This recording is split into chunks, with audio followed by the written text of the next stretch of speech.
Favorite car that I've driven, I'd say, is what I currently own. I own a 2016 GTI Club Sport. It's a limited edition. They only did about 5 to 6,000 worldwide. Spend a bit of money. It's not bad. Enjoy life, but don't spend it all. Yeah. Just because so and so is doing it and is your good friend does not mean you will succeed in it.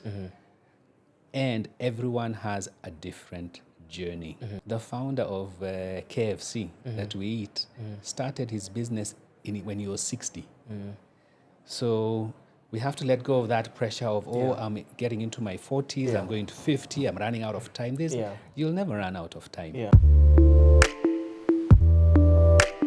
Hey everyone, welcome to yet another episode of Financially Incorrect, a podcast sponsored by FX Pesa, here where we have a cheeky take on serious financial topics. And remember, FX Pesa are on a mission to educate 1 million people on financial literacy. You can check out their website, check out their platform. We'll put the link in the description box so you can go and have a look. Before I get into who we're speaking to today and the journey we're going to hear about, I just want to thank everybody who's been listening to our podcast. We've gotten a lot of good feedback. We've had a couple of good episodes that have gone, I guess we've gotten a really good, decent amount of listeners. I just want to hear you guys in the comments. Comment on what you think about what Rama said with regard to being a modern man marrying a modern woman vis-a-vis traditional man, traditional woman, and the fact that those two don't mix properly. Please tell us in the comments what your thoughts are. I'll ask our guest the first question today, what his thoughts are on that. And so let me introduce him. His name is Githua Ngaruiya. He is the CEO of Madison Assurance Kenya. Yes. And welcome to the podcast. Thank you very much. Yeah. Very happy to be here. Yeah. I watch your shows and I'm very excited about the work you and FX Pesa are doing. Yeah. Financial literacy is something that should be mandatory in school, but they never teach us. Yeah. So we learn it in the streets. Yeah. Okay, maybe I can ask you what's the most interesting thing about yourself?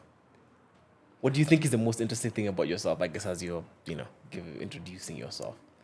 I think the most interesting thing about myself is misunderstood or underestimated. Okay. My background is finance, so people think I am an accountant, but I actually enjoy to have fun. I actually enjoy being outgoing with people. I actually enjoy taking risks and being very sporty, which is the exact opposite of what people expect once they hear my name or what I do. Yeah. Yeah. Okay. I was told by our producer that you're a car enthusiast. Yes. Yeah. Yes. What's your favorite car or dream car? Maybe those two questions. Well, dream car. Let's start with dream car because dream car means I don't have it. Yes. 'Cause I'm still dreaming. Yes. My dream car is a 911 Turbo S, a Porsche 911 Turbo S, and the 2019-2018 model.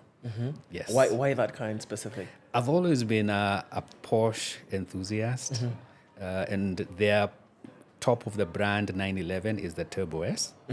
So even growing up, that was the car I wanted.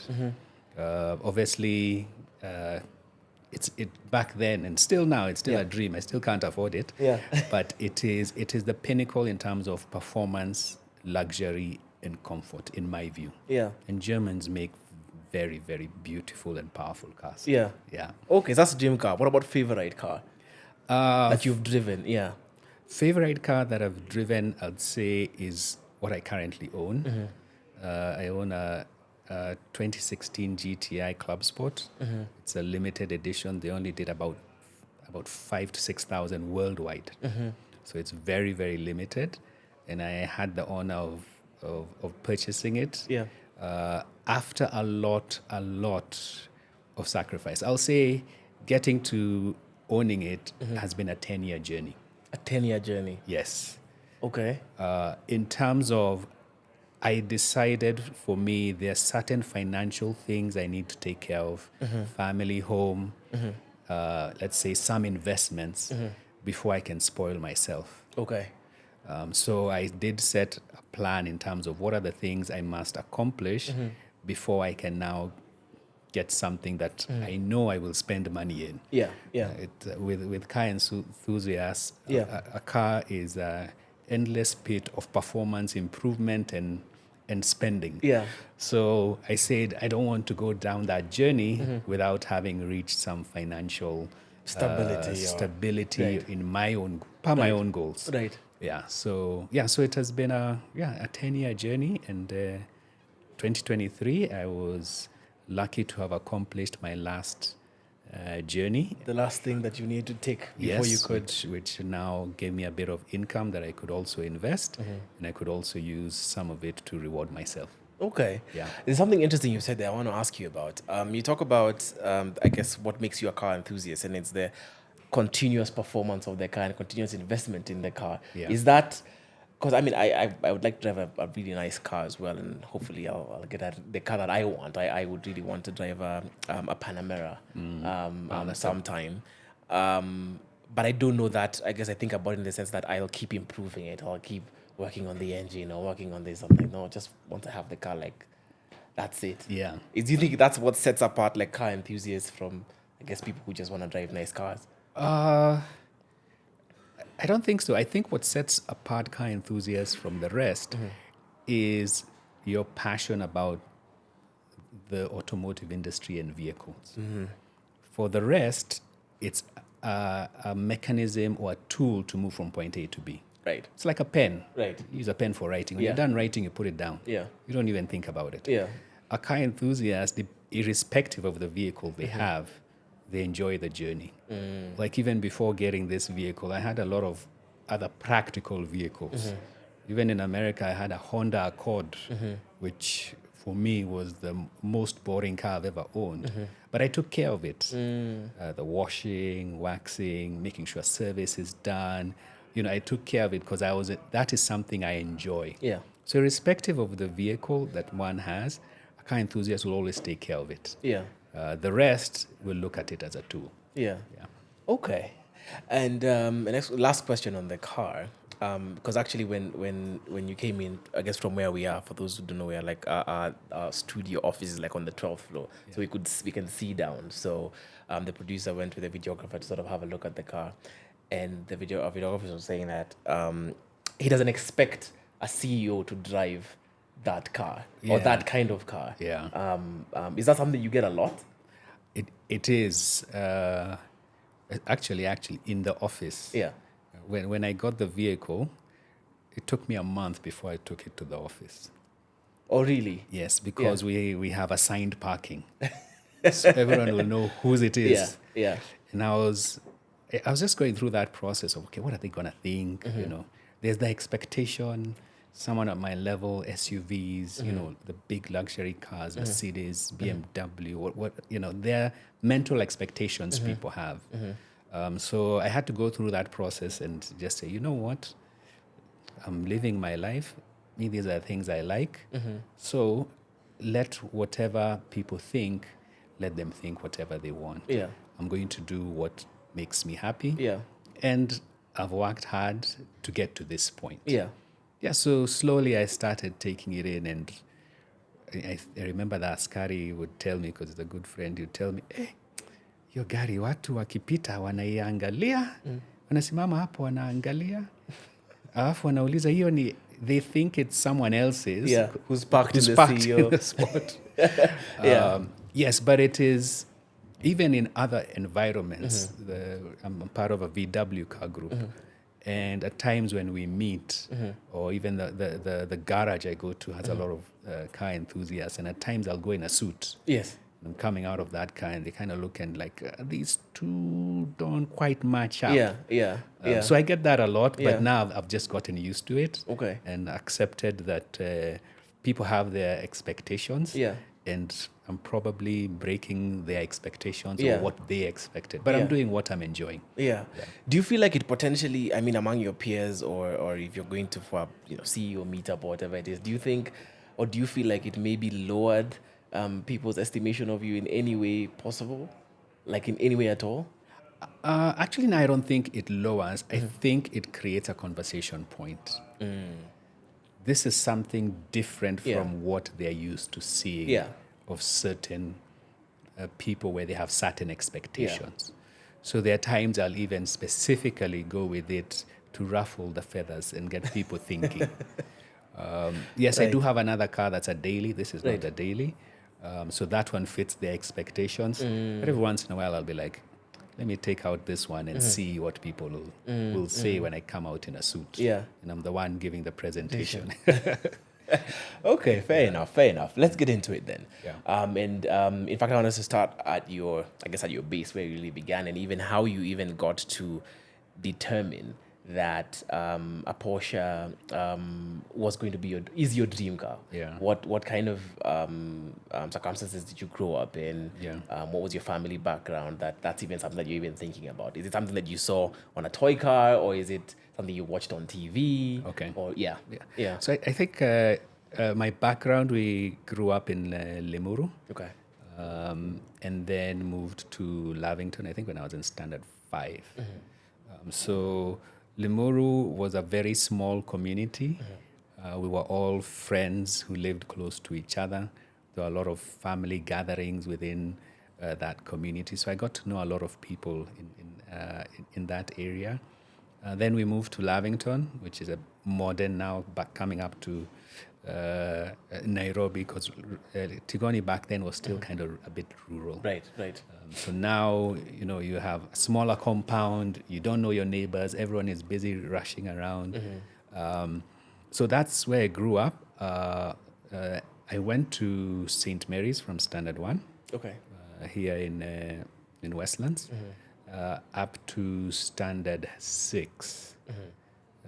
Then my parents decided to take me to Nyeri Primary for Standard 7 and 8. What was the reason? The reason I was given is you need to learn how to take care of yourself and wash your clothes and do your own errands. Yes. So Nyeri Primary it is. But How did you feel about it at the time? I was not looking forward to it. Yeah. I was not looking forward to boarding. I did not want to leave my friends. The school was very good. I was very active in sports. In fact, I tried to join the swimming team, but I didn't manage because they're very good. I was on the football team. I was on the rugby team, tennis. I was very athletic. And Nyeri Primary, being more academic oriented, had very few sports. And then now having to live in a dorm. That was my first experience living in a dorm. Yeah. And as a Standard 7 from Nairobi, and I am brown with an accent, not an accent. Well, my Swahili is not good. Yeah, so luckily there was a friend of mine who was in St. Mary's with me a year ahead of me, but had also been transferred to Nyeri. With the same... Prior to my joining. Right. So he had figured everything out. He was in Standard 8. Okay. So when I joined, he's the one who protected me from the Standard 8 bullies. Now, on the plus side, it was a mixed school. Yes, you'd come from St. Mary's Boys. Yes, St. Mary's Boys, where it was all boys and the girls are yeah. across in Musongari. So Right, now we are in the same class. Right. But it was very interesting. My first term there, the boys and girls were not talking to each other. What do you mean? They were not talking at all. Like they don't speak? Yeah, like the way boys and girls act maybe when they're in Standard 1 or 2. They were not speaking. So me, I've come from Nairobi. I'm like, what is this? What are these people doing? If I need a biro and I'm sitting next to a girl, I'll ask her. Yeah. So what the norm would have been, like the guy would have looked for another guy Yes. to ask him for a biro instead of asking his day's mate who's a girl. Yes. Okay. So then and actually there were 3 of us who joined that class at the same time. Myself, there's someone called Andrew and a girl called Caroline. All of us were from Nairobi and all of us were brown. So the Nairobi people have arrived. Right. So all of us now we're talking to each other. Caroline, so we're talking, and then now we started interacting with a girl classmates, and they started talking back. So the other boys started picking up. They're not going to be left behind. So that's how within fast time we're able to change the culture where people weren't talking. Right. So the three of us became quite famous in school because we're the ones who were free and just talking to anyone. And then I'd always been very good in football as a goalkeeper. I was on the first team for St. Mary's, I think, since standard 4, 5. Oh, really? Yeah. So when I went there, we joined. Of course, you're in colors. Right. You're in team colors. Right. And I remember first there was a football competition, and my team color, I think, was blue versus red, were now in the finals, and it went to penalties. So me being the goalkeeper, I saved 2 penalties and got them to win. And I was just like a month into that school. Yeah. And because we got to win as a team, they were so excited. They lifted me on their shoulders. I was like, man, I've been accepted. Yeah. Instant cult hero. Instant. So sports actually helped me bond with a lot of my classmates. Yeah. Okay. And what was money like then? What was, I mean, in terms of how, are you getting any pocket money? Are you receiving any money at all? Oh, back then there was no pocket money because you're not even allowed any snacks in the dormitory. Okay. Yeah. So we just eat the kidheri with weevils, the ugali that still has flour pouring out. We just eat the basic food. Unless now it's a visiting day where parents take you out. Yeah. You can come back and have snacks, but by 4 o'clock, when you're going into the dorm, then no snacks. Okay. Yeah. So that time I didn't get any exposure in that area. Yeah. Yeah. So how then do you begin to learn about money? And how old are you when you begin to learn about money? I would say it was still in primary school. Okay. When I was still at Daybug in St. Mary's. St. Mary's, okay. Yeah. Actually, my earliest memory of understanding of money was, I think I was in standard 4. That time, my mom had a grocery store selling vegetables and fruits. So I think it was during the holidays I went to see her, and in that shopping center, there was a toy store that I would spend a lot of time looking at the toys. What's the new one that has come in? So I saw one that I wanted, and I went and asked her for. It was costing 75 shillings. I went and asked her for 75 shillings, and she gave it to me. And that was the most money I ever held in my hand, 75 bob.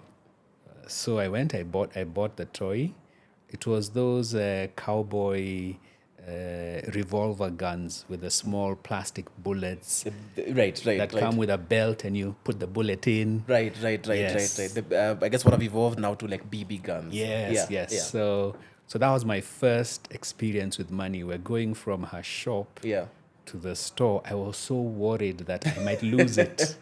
Not really get robbed. She didn't ask you, what's the money for? I think I had to convince her quite a bit.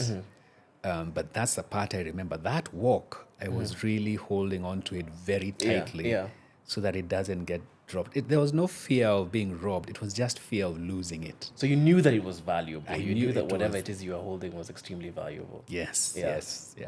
Okay. So that's your first sort of introduction to money. Yeah. And my assumption, you correct me if I'm wrong, my assumption is while you're at St. Mary's, then as a day scholar, you are receiving some sort of money from your parents. Yes. So then what does the difference now when you go to Nyeri and now there's no money at all? What does that difference do for you? Well, yeah, so of course you'd either buy the lunch meal or you'd get pocket money to buy from the cafeteria. So I kept alternating, maybe one term lunch meal, and the next term get some pocket money. Okay. It wasn't much. It was enough for chips and maybe sausage and a Fanta. And at that time, I just looked as money as a means. I didn't value it. I need to eat, so I need to exchange this for food. Right. Whatever the amount, I'm not bothered. Yeah, I'm right. just going to eat, and this is what I need. So at Yeah. home, I would say I need this amount of money Yeah. and expect to get it. It was kind of an expectation. Okay. What I ask for, I will get because Yeah. I need to. It was a means to Yeah. an end. Going to Nyeri Primary now, where there was no money at all, I think the part that was a bit painful or I had to adjust to was having to live within our schedule of like when you eat. You can't decide. Okay. You know, in day school, you have, maybe you have breaks. Even after work, you still, not after work, after school, you get home, you can have snacks before dinner. But here, everything is programmed. You have that time it was nyayo milk. You have nyayo milk with bread at 10. You have lunch at 1. And then you have dinner at 5. Yeah. Nothing in between. So programming and disciplining myself to that routine, I think was the more challenging task that I dealt with. Yeah. Okay. Let's maybe get into, I guess, now from where you are now to your path into university. Yeah. And whether any financial considerations come into play when you're choosing your course or even the university that you're going to go to. Are there any financial limitations within your family for you to go to university, or is it automatic, like you said, you expected for it to happen? Yeah, what was that like? First, I grew up in a family of two. We're two boys. I have an older brother, so I'm the last born. We are very fortunate because our parents had invested well and worked very, very hard. So one thing my parents had promised us is that they're going to pay for us to go to university. And since my dad had gone to university abroad through scholarships, he wanted us to experience the same thing. He pushed us to get very good grades. In fact, later I came to find out the reason he moved me to Nyeri Primary was not because he wanted me to learn some basic things. Is he wanted me to get a good grade so I can go to Nyeri High. If you're in Central, your first preference for Central provincial schools. If you're in Nairobi, then you'd be second preference. But he forgot that you need good grades, and I was an all-rounder student. So I was a C plus kind of student, doing a lot of athletics and other activities, while he was expecting me to get to an A. So that didn't go the way he expected. But later, that's when he told me. So we were very fortunate to go abroad to university. But before that, in St. Mary's, so I went back to St. Mary's.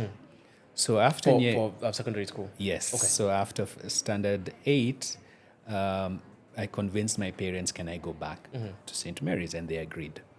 So back to day school. And when we're in standard Form 4, there was a very good principal, Mr. Maloney, the late Mr. Maloney. He passed away, I think, about 8 years ago, who was the career advisor for students. So they had a huge book with all the careers and the career guides and everything. So that is what I would meet with him and he would guide me on what to choose. My favorite subject was maths. So I leaned towards something with maths. Okay. So accounting or actuarial science. Yeah. Actuarial science, I realized you need another 10 years after graduating to qualify. Yes. I said, I'm not going to do another 10 years. So I chose the easier option, accounting. So that's how I ended up into accounting. Then they also had university books showing all the courses that universities have. Yeah. And they guided us through the selection process. Right. Then went home and discussed with my parents. These are the ones I'm thinking of. This is the career I've decided on.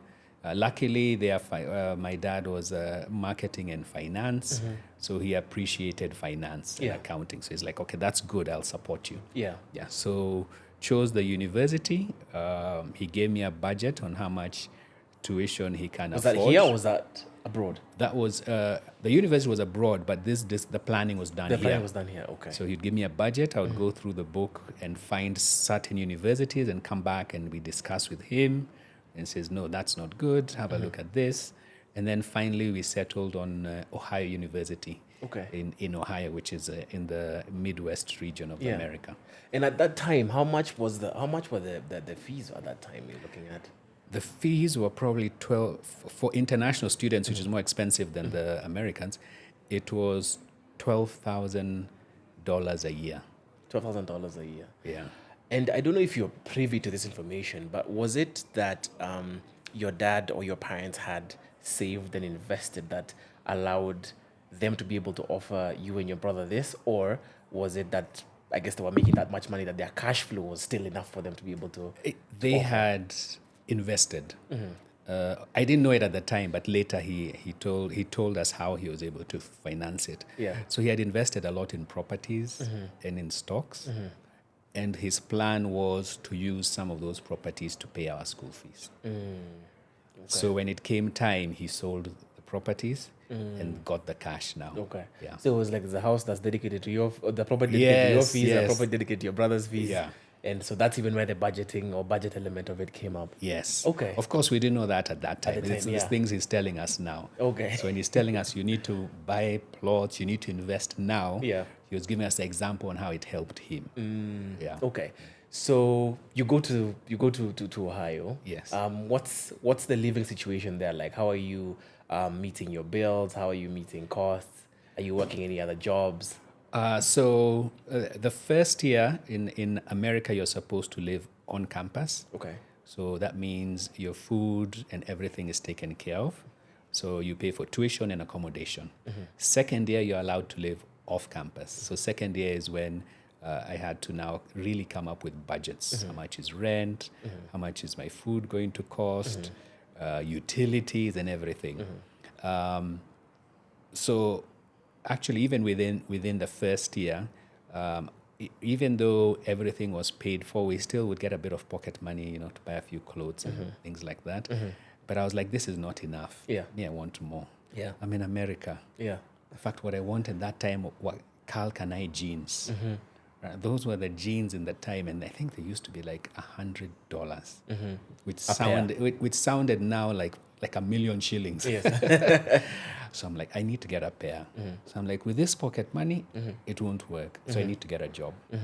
So I got a job working in the cafeteria. Okay. On campus. I was what do they call it? I was the dessert server. So when you come through, it's a buffet setup. So the final Final part is I'm the one who's giving people the dessert, or where you pick the coffee and tea. Right. So I was very happy. I think I was earning, what time was it? It was probably $3.15 an hour. But I was so happy. I'm making my own money. Yeah. I was always smiling and looking for extra work. Yeah. But first year, you are limited to 20 hours a week. Americans' full-time working is 40 hours. So we're limited to half that time, so we can go to school. Yeah. But second year onwards, now you could do as many as possible. Yeah. And so do you keep up the same job in the second year of university, second, third, and fourth? No, because my needs grew. I think I dropped the need for the Calcanai jeans, and then I went into CDs, stereo systems. Back then, we used to have a lot of CDs, and I remember one of my friends, my American friends, had a CD player that could hold 50 CDs. So you just line them all up and you press play and it will shuffle all of them. The CD changer. Yes, a CD changer. 50 I was like, I need to get that. Yeah. I need to get that. Then I need to get a home theater system. So, and I'm watching. So I was like, this pay is not enough. So I need to upgrade. So they have different levels of work. So I upgraded now to working in the kitchen, where they paid more. Then I said in the same cafeteria. In the same cafeteria. Okay. In fact, it was called Jefferson's cafeteria. Okay. Very interesting. It was above Jefferson's dorm. Jefferson's dorm was an all-women dorm. All-women dorm. All-women dorm. Yeah. Because there they had either all-women, male, or mixed. Okay. Yeah. So I don't know why they put the cafeteria there, but that's where I chose to work. Yeah. So I kept upgrading. And then they had a position as a student manager.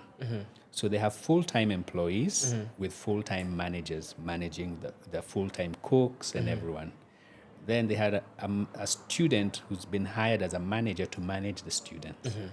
So I said, I want that job because it pays more. How much was that one paying? I think that one was paying $5.50 somewhere. So I mean, it's a $2 difference, but then if you're doing the hours, then it adds up. Then it came with benefits. You get to eat for free when you work. So reducing your costs. So it reduces my cost. Yeah. So I found out what are the requirements to get that job. It said first you must have worked in all the sections that the students work. So I'm like, okay, let me do that. I ticked that within a couple of months. And then I said, okay, what next? Now you have to wait for an opening. There are always openings because there'll be a student who will graduate from campus and leave that position. So they advertise. I was like, okay, good. Now I'm ready. I've done all the jobs that they told me I need to do. Now I'm going to come and apply. This was when I went to campus in 95. This was 96, around September, October 96. I went for the interview in a suit with a PowerPoint presentation. They were not even ready for PowerPoint. You know, of course, they have laptops they have computers in the office, but they were not ready for anyone to present a PowerPoint. So I helped them set up. Then I said, "This is why you need me." Yes. 1, 2, 3, 4, 5, and they were shocked. Yes. They were saying, "I'm the first student they've ever seen in a suit applying for." You know, for them, it's a small job. Yeah. So I got the job, and there were a lot of international students who worked in that cafeteria, mostly from Southern Africa, Namibia, Botswana, South Africa, and most of them were doing master's programs. So they are older people, that time in their 30s, 40s. Oh, they were so excited. One of us is what they said. One of us has become a manager. Yeah. So I actually learned a lot in that role on how to manage people. Yeah. Because I was responsible for about 50 students, all working different shifts. There were 2 managers and would rotate shifts. Maybe he works the morning shift, I do lunch, and evening would rotate. There was a schedule. So I have to make sure all the students are on time. If someone's not on time, you call and find out why. Give them warning letters if they're not coming to work. Make sure there's a replacement in case someone is sick. Yeah. You have, like you said, you had to know all the jobs, so you step in case someone is not available. Or if the line is very busy, you step in and help. So I actually learned how to work with people as a team. If there's a shortage in a certain area, you can move people around. And the good thing with that job, every quarter would have a recognition dinner for all the students and recognize the best performing in each area. Right. So I actually learned how to work with people, how even to lead people when you're in a position of power. Yeah. And one of the things I learned was you lead also by doing. I got a lot of respect when they would see me in my tie, because the student managers had to wear a shirt and tie, to look professional. Yeah. The rest can be in T-shirts and stuff. They would see me in my tie cleaning the deep frying pan. So if someone is late or they're running behind after shift cleaning, I would go and help. Yeah. So I got a lot of respect from people in terms of them seeing me work with them Yeah. and help them do what they were doing. Yeah. And actually that job really helped me get my first professional job. How so? Like I said, I'm an average student. Yeah. I like to have fun and stuff. My roommate, he was called Brian. He's now a partner at Anston Young in Cincinnati, Ohio. Yeah. We're both doing the same course. So I was a 3.1, 3.2 GPA out of 4.0. He was a 3.9, 3.85. Yeah. Always in the library, always studying. So in America, in accounting, what the audit firms used to do is they would come and take people and interview you for an internship. And then when you go for the internship, if they like you, they'll hire you at that point, waiting for you to graduate a year later. Okay. So you go back to campus your fourth year, you already have a job. You already have a job. So there was such a high demand to get into those internships because it was like interviewing for a job. Basically. And these were the big accounting firms. It was Yeah. Deloitte, PwC, Arthur Anderson. All the big guys would come to campus. Yeah. And they would only interview the top accounting students in the Okay. class. So they're 3.85, 3.9. So I met with my professor. I said, "Ay, sasa now hapa here. How do we do this thing? How do we do this thing? But me, I want that job. But I'm GPA is not 3.5. going to It's go to 3.1. I'm not 3.2. going to study to get to a 3.9. It's Yeah. not in my nature." Yeah. So he told me, well, one of the things they also look for is what else do you do outside of academics? I told him what I do. I'm a student manager. Like, good. Now you're showing that you know how to manage a team, you're dealing with people. Let's work on your CV and highlight that. Because everyone else were doing summer jobs and not taking it seriously. You know, maybe they are working in a cafeteria, they're working at McDonald's. So if they put that on their CV, that doesn't look good. So when they're being hired, they're only looking at the GPA. So he helped me really redesign my CV to bring out the qualities that I had learned at work. Okay. And I got called for an interview, even though I was a 3.2. I think that was the lowest GPA they called for an interview. Yeah. Okay. Then he really coached me quite a bit. Yeah. Then he coached me on what are the things they're looking for during the interview process. They used to use behavioral interview, which is basically asking a question. Tell me about a time when you had a challenging situation and how you dealt with it. Yeah. So he coached me on the type of questions they would ask and how I should respond. And I was called, what was my interview? My interview was the first one in the day. So they were there a whole day, 8 to 5. And everyone was allocated half an hour. And my interview went for 45 minutes. So after the interview, I went and told him about it. And he said, how long did it take? 45 minutes. He said, if you took long, they like you. And they called me for a job. They only picked 5 students. Yeah. Sorry. So let me step back. I applied for, so I wanted to get the internship. Yes. Now I recall, it's been a while. Yes. But the big accounting firms were only going to hire international students who had work permits. So for the internship, they are not interviewing any international students. Okay. So during the 4th year, I worked with the professor on my CV and everything. Because they always save a few slots for people who are graduating, who now they can pick from the rest. So I had a chance in the rest. So this was now getting close to graduation, where I was now applying for a full-time job. Yeah. Yeah. And went for the interview, and I think there were about 30 of us. They only had 5 slots because the rest were filled through interns, and I got one of the 5. Yeah. So that was for me, that was a big accomplishment. I think career-wise, the big accomplishments up to that point was student manager role, and then getting picked that was Deloitte and Touche. Okay. So I worked in their Columbus office. Okay. And how much were they paying you for this job? I went from $5.50 an hour Yeah. to an annual salary. This was back in 2000 of $36,000 A year a year. at the time. At the time, I was Yeah. like, hey, I've made it. Yeah. I have made it.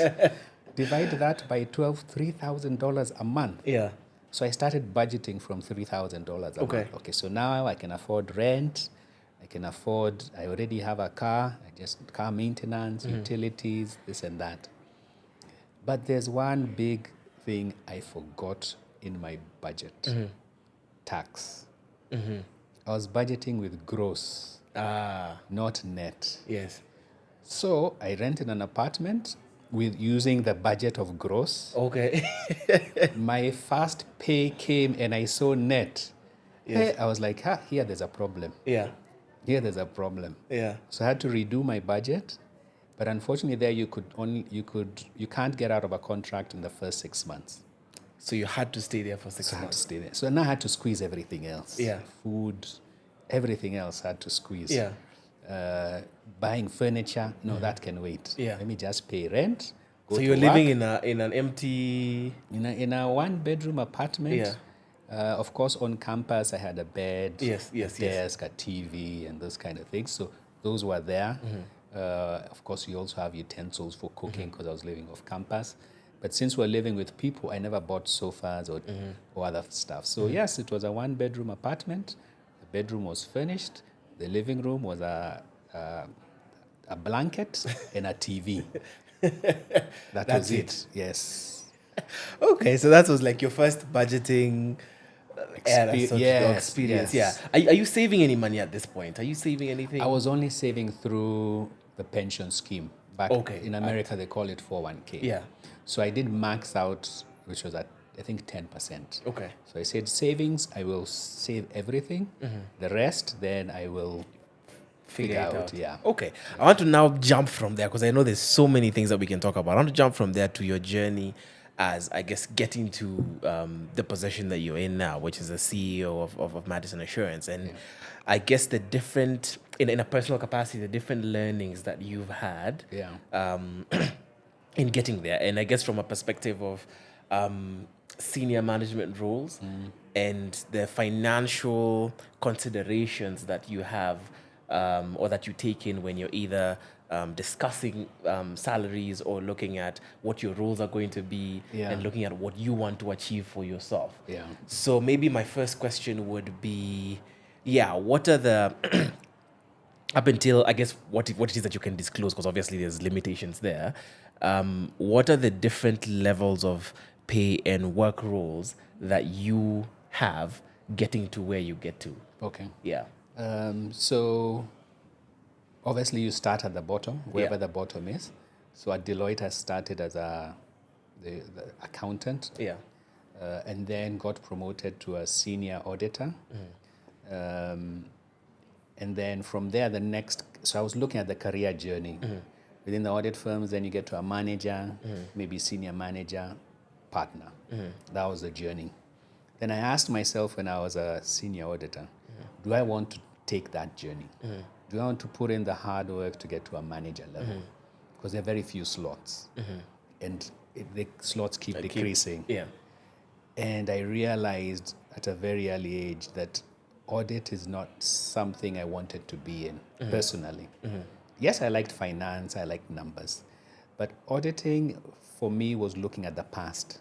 What were your results last month? You said revenue was this, expenses was this. It's looking at the past. I wanted to be involved in the future of where is the business going and make what decisions do we need to make now that will affect the future. So I decided to leave audit, went into a company, but still within the audit field, internal audit. But at least there we got to audit processes and help improve for the future. Then finally moved into finance. So the journey that I took was,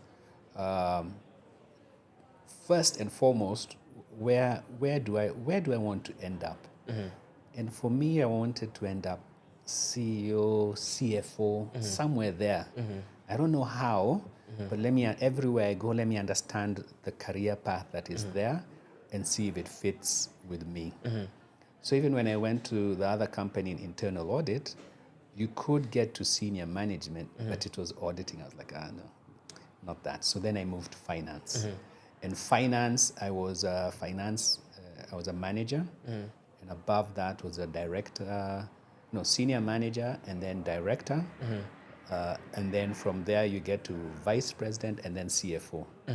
So I was like, my goodness. That's a...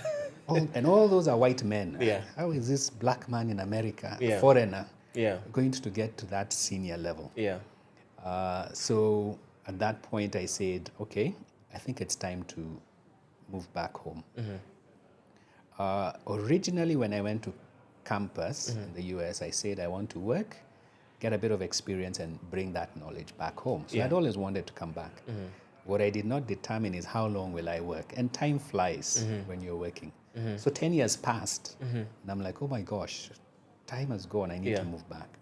And sorry, before you get into the moving back, maybe if I just want to ask, based on the job roles that you've talked about, what are the financial benefits that you'd be looking at if you had worked at any of these other positions? So of course, the pay is much higher. Yeah. Once you get into management, I think the pay would double, and then come with a lot of benefits, a lot of bonuses, employee stock option purchases, schemes. So the benefits going up were humongous, but the amount of work needed also increased exponentially.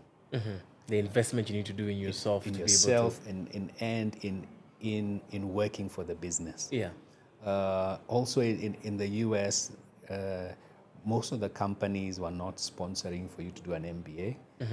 And MBAs there were costing $20,000 a year for 2 years. So if you're self-funding, you have to save that money. Yeah. But Americans would get loans. Yeah. But for Africans or foreigners, we would have to self-fund. Yeah. So I saw that I was like, let me wait until I come to Kenya to do an MBA. So the financial benefit or reward was significant. You could very easily get to $1 million, $2 million, $3 million a year as a salary.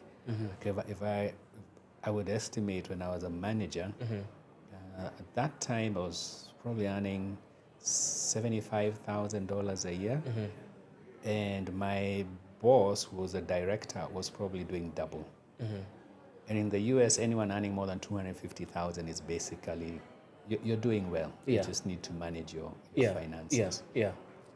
But one thing I realized is, and it was very hard to work to make sure not to fall into the trap, that environment is very consumer driven. So you can earn a lot and spend it all. In fact, some of the mistakes that I made while I was in the US, the first one that I remember is when I was in college, I got a credit card. So all these banks would come to campus and try and sign people up for credit cards, and they'd give you a free T-shirt. I had free T-shirts. Where do I sign? Yeah. So I got like 5 free T-shirts. Yeah. So you sign, and they give you a small limit, Yeah. $100, $200, and by the time you know it, you're like, back then my thinking was, this guy is giving me money for free. Yeah. What's wrong with him? Yeah. I'm going shopping. Yeah. So you max it very quickly. Yeah. And then what do? They increase it. Yeah. And by the time you know it, in fact, by the time I was leaving campus, I think I had probably $5,000 of credit card that you're paying monthly. So even as I was budgeting when I got my first job, I was like, hey, this has to stop. Because I realized, at that time, I realized now what the trap is. Yeah, yeah. They keep increasing it. And you keep spending. And you keep paying the minimum. Yeah. And you'll never get out of the credit card debt. Yeah. So I cut all my credit cards and just started a How many monthly credit plan. cards did you have? I think I had 3 by the time I was graduating. Okay. And how long did it it's take you to pay back to get out of the I debt? think it took about 5-6 years To get out of that debt. to get out of that debt.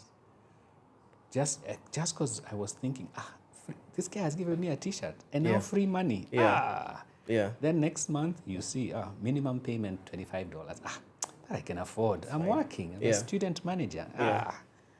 Then your limit has been increased by 50%. More money.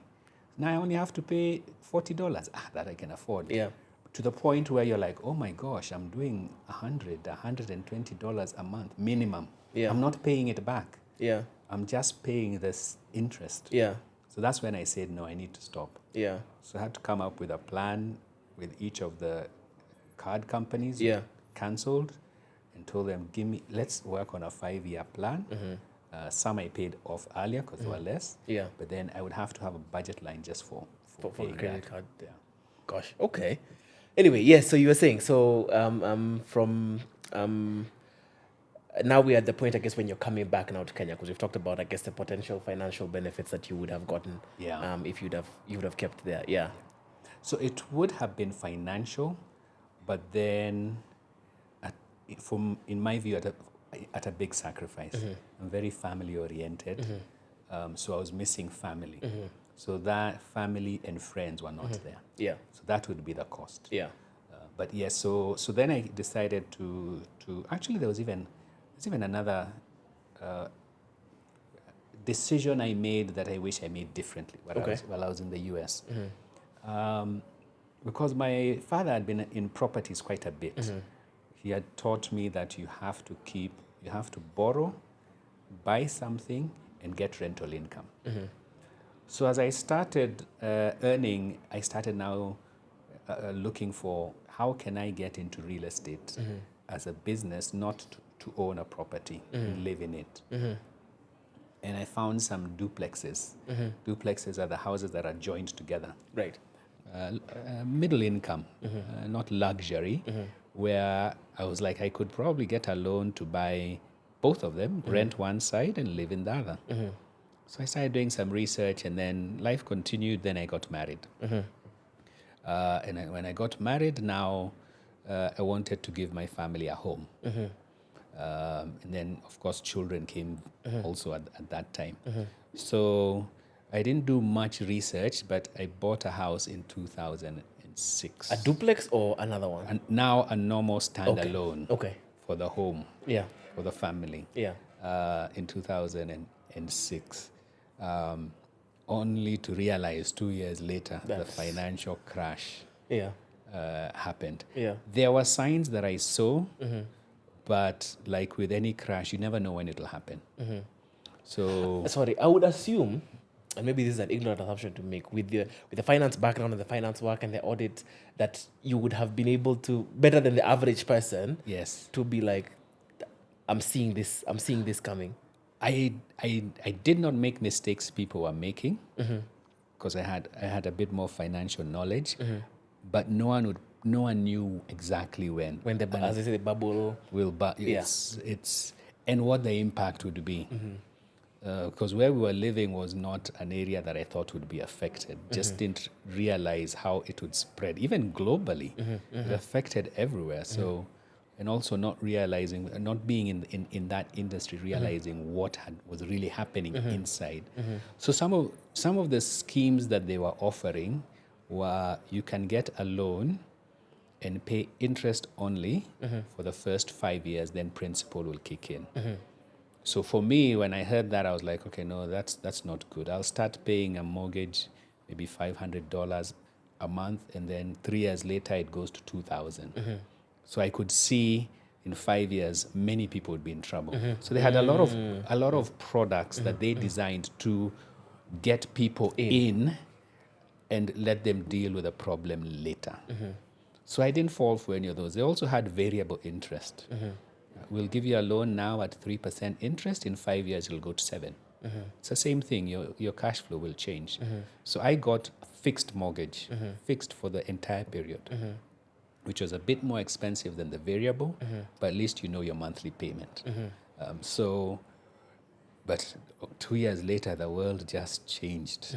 And that's when now we realized what was happening behind the scenes and how much money people are making by selling to people who cannot even afford. So because the moment someone sells, they get their commission. Yes. Yeah. The broker, the agent, they get their commission, they move on. In fact, there were stories of even before, as soon as you sign on the deal, even when the bank is paying the new owner of the house, the bank has already sold it to maybe 3 other, it was just, so there's a lot of people who made money, and there's a lot of people who really got burnt. And even people who made good decisions were affected. There are neighborhoods where people had lived for many years, and all of a sudden the property value has gone down 40-50%.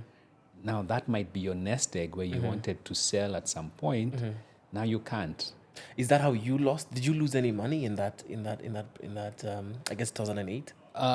Personally, I didn't lose any money because when I decided to come back home, I had to go and sit to the bank and tell them, hey, look, I've been here 3 years. I've been paying the mortgage on time. I bought it at this price. Right now, my real estate agent is telling me we can only sell it at this price. I can't afford to pay the difference. So we got into what they call a short sale agreement with the bank, where they forgave the loan and sold the property at a lower price. Okay. And there are a lot of people who are getting into those arrangements. There are a lot of banks that were left holding the bag of overvalued properties, but now they can't get rid of them. Can't get rid of them. Okay. Yeah. All right. So you come back. Yes. Right. What happens when you're now back in Kenya? I guess to this again the journey to your CEO position. Yeah. So then I come back to Kenya and I'm like, okay, so what type of work do I want to do? Is what I asked myself. Even before coming back, I'd started thinking about it. So I'm like, well, what are my skills? Audit, finance. I'm a CPA in the US. So the easiest place to start is in that area. So I started looking for roles in that area. Because I spent a lot of time in the US, I focused my job hunt on international companies who will appreciate what I'd done abroad. And even the American CPA that I have. So I met with some local companies and we're talking different languages. So just hit the road and started job hunting. How long did it take you to land a job? I had kept in touch with the Deloitte office here. Okay. Since I got my first job. So when I came back, I told them I'm back. So they have an arm called Human Capital, which helps their clients find people. So I was lucky to get a contract job through them, which was going to keep me until that company filled the position, which luckily took a bit of time. So I think I came back in 2010 in November, and by April I was on the contract job. Okay. So at least there was some income. Yeah, coming in relatively soon. Yeah. And when you're moving back, do you have, what are your savings looking like, or what's like the Luckily, plan I there? had saved a lot in my 401k. That actually was my biggest saving tool. A little bit of money aside. But even when I made the decision to move back, I asked myself, do I want to spend another couple of years saving? Or do I go now and start working there? So I decided, let me just go now. If I tell myself I'll save for a couple of years, those couple of years could turn into a decade. Yeah. So I said, let me just jump into the deep end. And what's a good amount that you're talking about at that particular point in time? I know, for example, I have I guess members of my family who I know moved to the States, I think in around 2000. And they were telling me at that time they had saved, I think, between $1 million to 2 million shillings. And they were like, okay, this would be enough to sort of get us going. This was, again, the year 2000, 23 years ago. Yeah. But then they moved there. Then all of a sudden, the money, the money sort of goes. And of course, your family obligations. Yeah, so money goes very quickly. Ooh, I guess, I don't know how I would put a figure now, but I think I would just put it in terms of time. I would say a good savings really is just 6 months. Assuming you can work very hard and get something within the 6 months. Within 6 months. Okay. Now everyone's livelihood and cash flow will determine what the 6 months amount would look like. But I would say about 6 months worth of whatever your obligations would be. So luckily I had a 401k there, which I cashed out, got taxed quite a bit, but then I came back with that.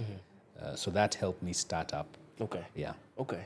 All right. So then this first contract job, are you then, because of course you're coming from an American payment scheme, Yeah. are you then also looking at the Kenya shilling and you're like, now, this is not the same amount of money I was making? Yeah, it is so much less, and groceries are so much more. Yeah. Fuel is so much more. So we had to do budget. I had to really be very strict on budgets. So we had a monthly budget, and we had to live to that as much as possible. So things like going out with friends, those are, I would call them variable expenses, and would only happen when you can afford. So it was just basic needs for the first, probably the first year or so. Yeah. Okay. But as I was on the contract job, I was still looking for work. Yeah. So I remember I went to, like I said, looking through American companies. I would just go to the office, try and get past the reception to HR, and then drop my CV. So I did that actually around May at General Motors, which is now Isuzu. And in September, they called me You did it for in an May, and they call you in September. for an interview. Okay. Yeah. So went for the interview. They were looking for someone who had U.S. accounting experience, because then they were owned by General Motors, and the CPAs here who use a different accounting system than the U.S. They weren't communicating well, so they wanted someone to be in the middle. So that's how I was actually able to get the That was job. your value proposition. Yes. I understand them, and I'm one of you. Yeah. Yeah. So. Okay. Yeah. And let me ask, because I guess we've had different. I think we had a CFO, Anna, who was here, who was telling us, because I asked her bluntly, when she also moved back, what's the kind of pay scale that one would be looking at when you're coming for that CFO role? I mean, I gave her ranges of, and I think she told me anything between 600 to 2 million shillings a CFO would expect to get, depending, actually, I think she said 300, if I'm not wrong, 306 million, depending on the company that you're in. Yeah. So my question to you is, I guess, once someone is at that sort of level of an institution, of these kinds of institutions, like what's the pay scale that one should be looking at in terms of, what money should I be taking home? In this market, pay is a very variable. Yeah. It varies a lot. Yeah. You can have the same title and even be in a larger organization, but you're earning half of someone with the same title, same experience in a small organization. The ranges are so broad, like anything from, for example, what can I say? Let me say, like a head of sales. You can go from 200 to 3 million. It really does vary a lot.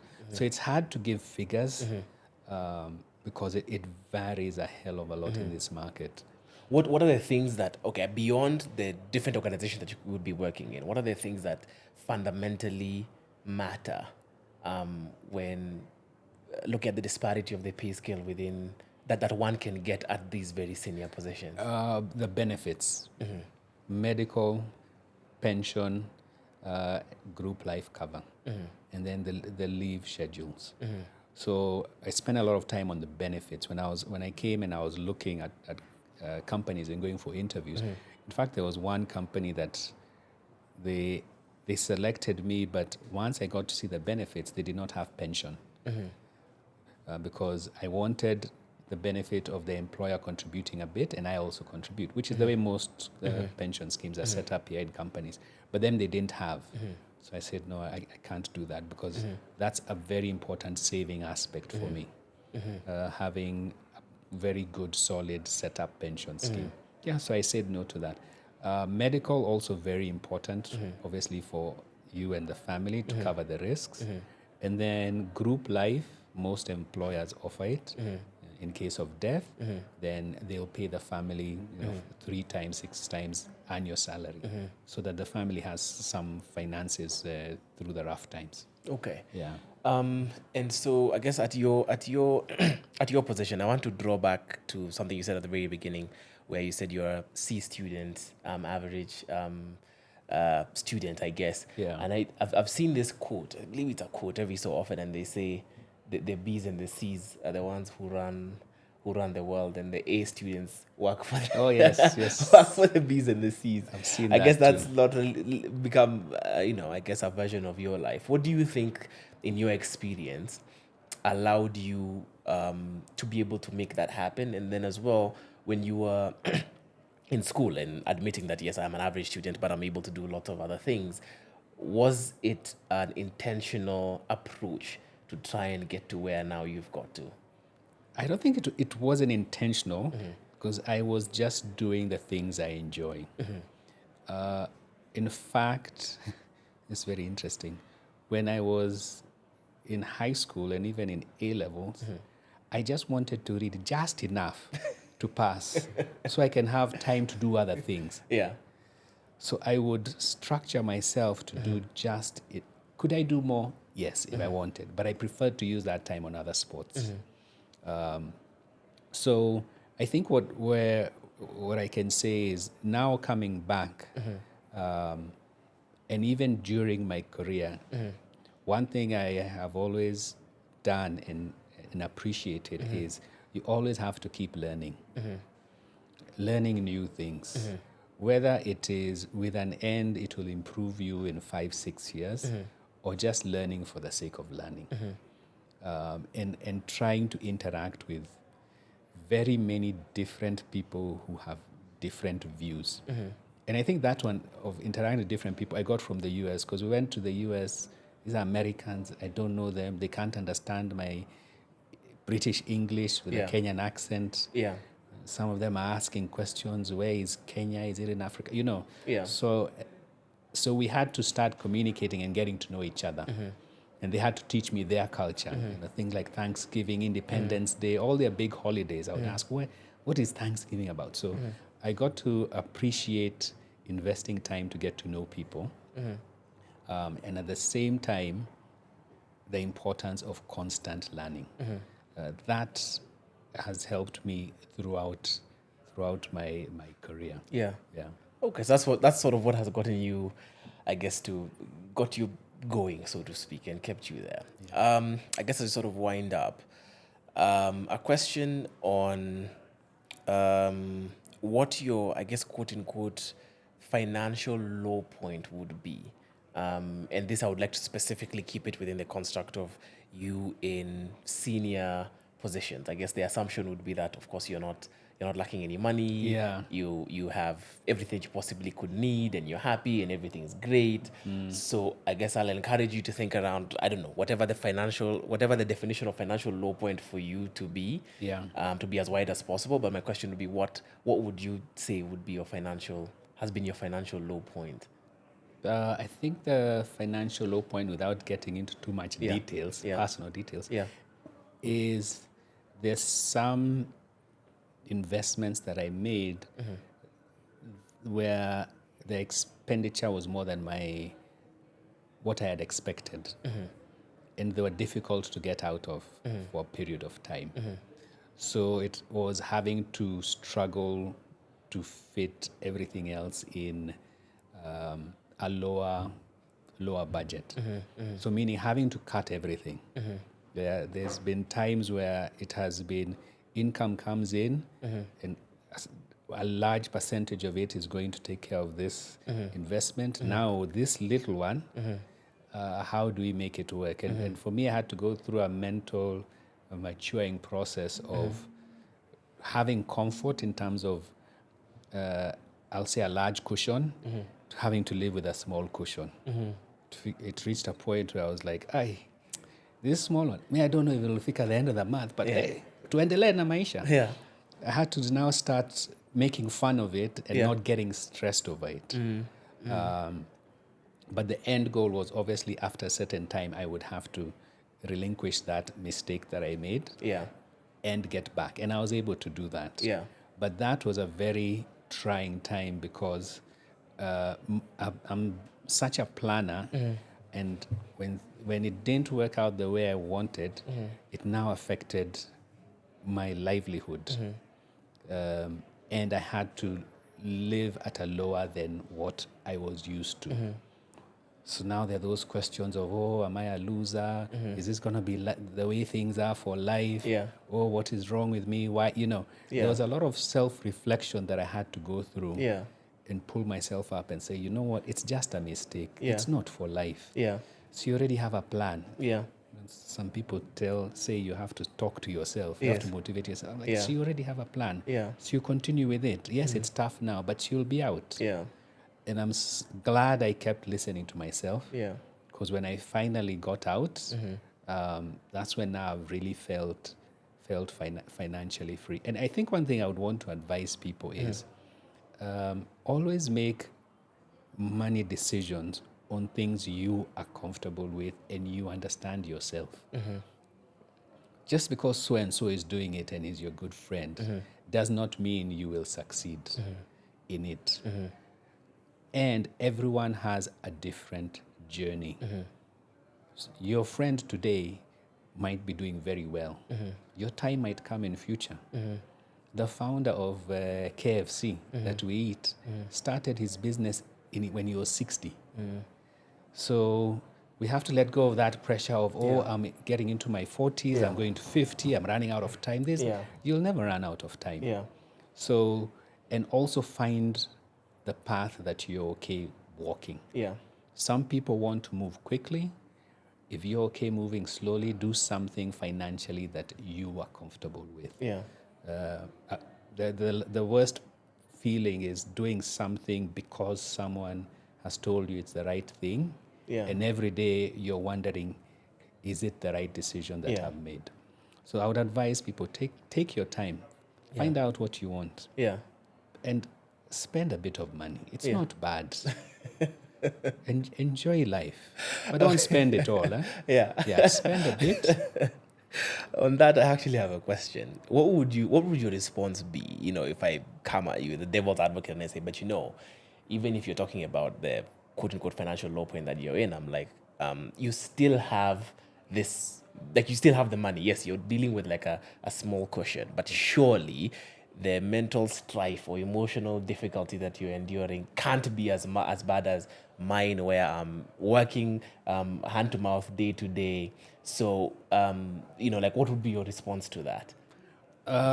Like, what is it that you're really going through that for you it may not be equivalent, but like is terrible, and is this terrible process for you against mine? I think everyone has their minimum. Their minimum life standards. Depending on your background and whatever, yours might be higher than others. Everyone has their minimum. And anyone who goes below that goes through a lot of mental and financial turmoil.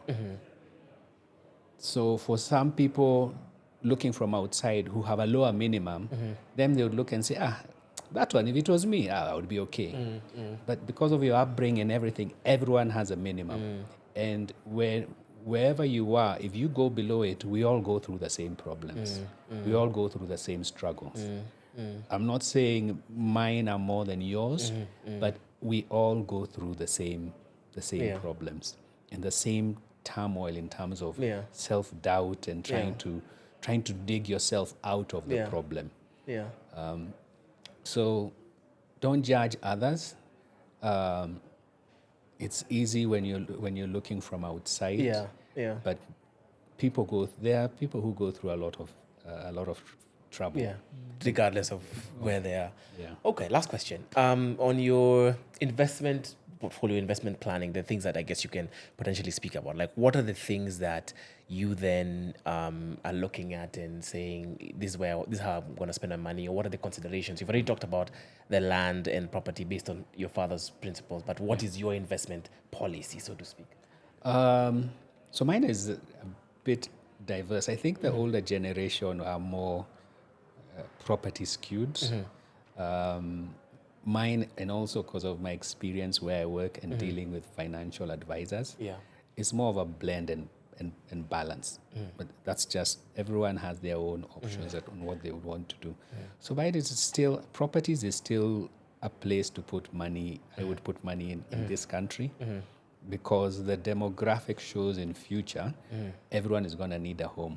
The average age, I think, in Kenya is under 18. So all those people are going to need homes in future. At some point, So, and we only have so much available land.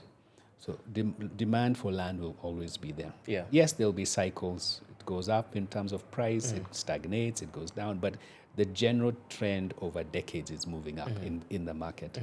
The other is, from a liquidity perspective, investing in government bonds, call deposits through the bank, so that you have a lower risk, even though the return might be a bit lower. property is a little bit higher risk and the return is higher. And when I say it's a higher risk, you can buy a plot today. 5 years later, you realize someone else has built. You need to take them to court. Yes. So that the risk is higher. Yeah. But the reward is higher. So Yeah. I think those are kind of the two areas. Try and mix some immovable property with tangible or liquid investments. Yeah. So that you always have even a safety net in case anything goes wrong and you need a bit of funds, you can pull it out and replenish it back. Okay. Yeah. So no putting all your eggs in one basket. In one basket, sort of trying to spread that around. Yeah. Okay. Last question is, what would failure look like for you in 10 years to come? If 10 years from now, you would have failed, or you'd categorize your financial journey as a failure, what would have happened? I'll say having no money for tomorrow. And when I mean having no money for tomorrow is not having set up a passive income because at one time I will stop working. That salary will stop. It will. Whether we like it or not, it will stop. So mine would be not having passive income to take me forward after that point. Yeah. When that point happens, is it 5, 10, 50? I don't know. But that would be my That would be concern. more failure. Yeah. So on the idea of investing, there's just a few things I would want to mention that I wish I was told much earlier. Okay. One, your best element is time. The earlier you start, the better, irrespective of the amount of money. So when I was younger in my working career, I thought, let me wait until I am earning so much and I'll start. Or let me wait until, that aspect. No, start immediately. Because saving for 30 years, the multiplier factor is very big. So time is on your side. Number two, which I wish someone told me, investing is boring. It is boring. It's putting money aside every month. There's no fun in that. Going to the club is more fun. Yeah. Investing is boring. Yeah. But with time, something big can grow out of it. The tallest tree in the world starts as a seed. Have you ever tried watching a plant grow? It's so boring. So this thing of investing is exciting. There's this new frontier, new this. Exciting is not investing. Exciting are fades that come and go. So just be prepared that you'll be bored as you're doing it. That's number two. Number three is always look for how you can generate money to work for you through passive income. Even as little as 50,000, you can put it in a money market and earn 10%. That's passive income. So how much passive income are we earning compared to our real income? Those are the three things I would want to advise people. If you wish you would have been told a little earlier. Yeah. Okay. I think that's really good advice. So that's our conversation wrapped up. I've learned quite a bit. I've had some interesting stories. I hope you have learned something as well. Please remember to like, subscribe, put a comment, send a comment if you have anything you have to say. Tell us who you want to see on the podcast next. This has been Financially Incorrect, and it's been a lot of fun.